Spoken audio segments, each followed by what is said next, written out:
talking to the quick brown fox today on Kababayan LA. My family was such a huge fan, my dad, my brother, and I grew up, you know, knowing of how well loved you were in the Philippines, not knowing about all these background stories that you're sharing with us today. Thank you so much for being candid.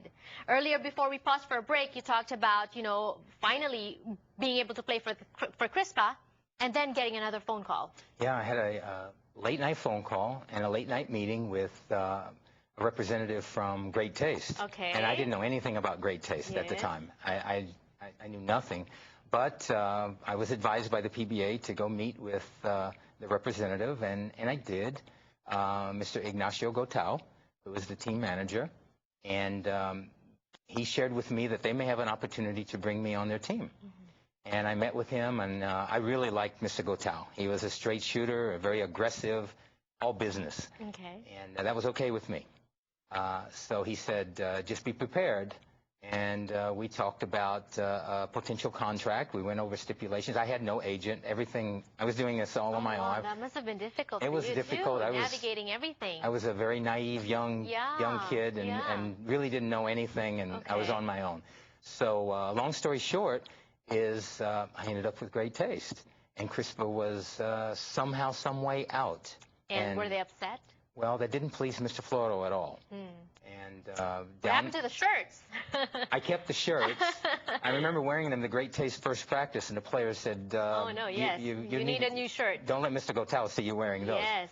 Mr. Floro came back later on the eve of a championship game between Great Taste and Crispa and filed a lawsuit against me and basically wanted to recover the funding for the expenses that they paid for me to be in Manila during the negotiation process, which was okay. Right. It was okay. Great Taste covered that, or did you cover that? I covered that myself, and the timing was bad. It was on the the night before the championship, so maybe there was a little strategy involved in that.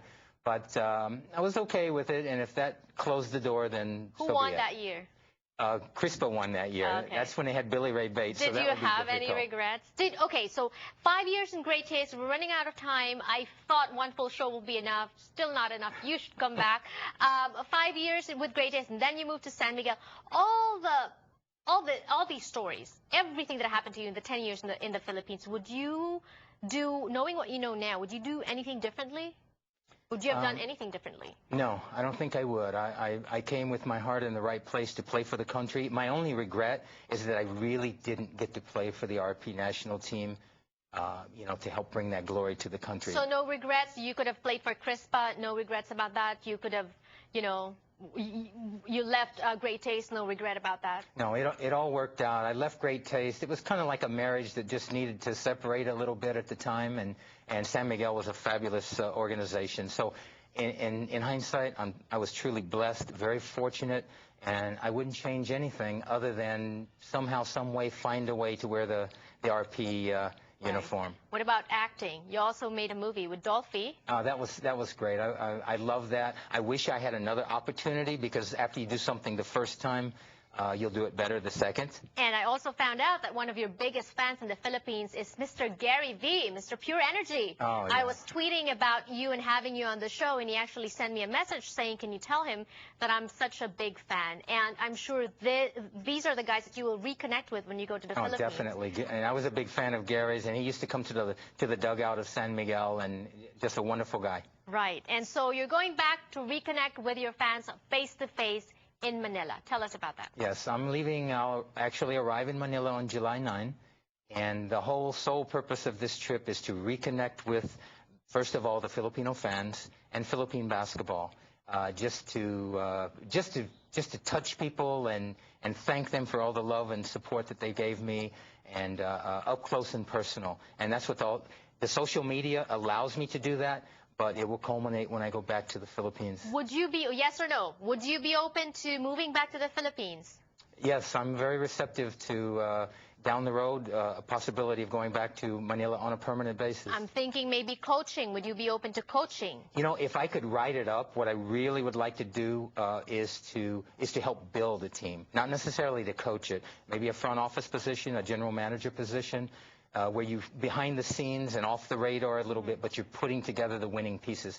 And it's just like me as a principal at a school. Because you've had so many experiences as well Yes. with a team as a player. And I think I could do very well with that. And if given the opportunity, I'm very receptive to listening. And moving back to the Philippines, wow. Yes. Are you writing a book? You have so many stories to tell. You should write a book. I would like to do a book. I've shared on Facebook with my friends and fans that I would donate all money to charity. I think I have a very interesting story, especially as the first Filipino American. Yes. A lot of controversy along the way. Yes. And I know Filipino fans are historians of Yes. Philippine basketball. So I have a great desire to share that. And we are going to look forward to that. But for now, Facebook, look him up on Facebook. You should be on Twitter. He's going to the Philippines. Tell your friends and family about it. Thank you so much for sharing your story. And we hope to have you back on the show. For now, thank you for joining us today on the show. I'll see you again tomorrow.